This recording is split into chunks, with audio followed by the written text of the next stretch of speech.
موضوع اي موضوع ذكرني بس عشان موضوعنا يا بيه موضوع الآنسة أم طلال، هو احنا في موضوع غيره؟ ايه طمني يا طلال. بيه، ايه اللي حصل يا بيه؟ قول لي. يعني وبيني وبينك مترددين شوي. ليه يابا مترددين ليه؟ مترددين، مو انت باقي شيء ما وصفه. جلس يتكلم يقول عن ام جاسم الحولة والمرحومة واللي عمرها 300 سنة، رغم انها تخيل ما وصلت 100 للحين. بس 100 بس؟ لا لسه صغيرة، لا لسه صغيرة. وبعدين يعني ما باقي شيء ما وصفه. هم كيف يعني يقبلون بواحد متكلم عليه؟ لا يا بيه أنا بهزر مع أختي. تكلم في اعراض الناس، تكلم في مالكش دعوة.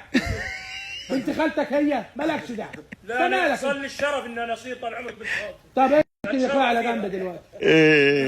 انت يابا مش الكلمتين الحلوين قلتها لهم؟ قلت قلت لهم لهم وسيم.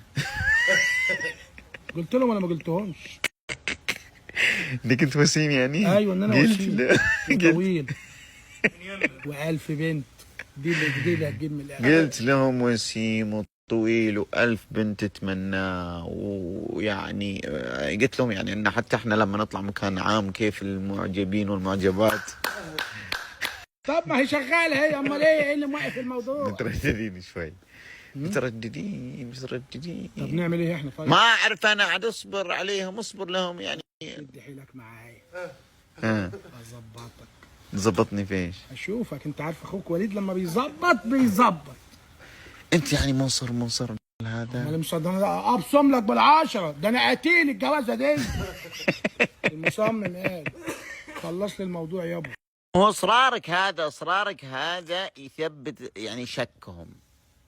ليه هم شاكين فيه ان شاء الله؟ هم شك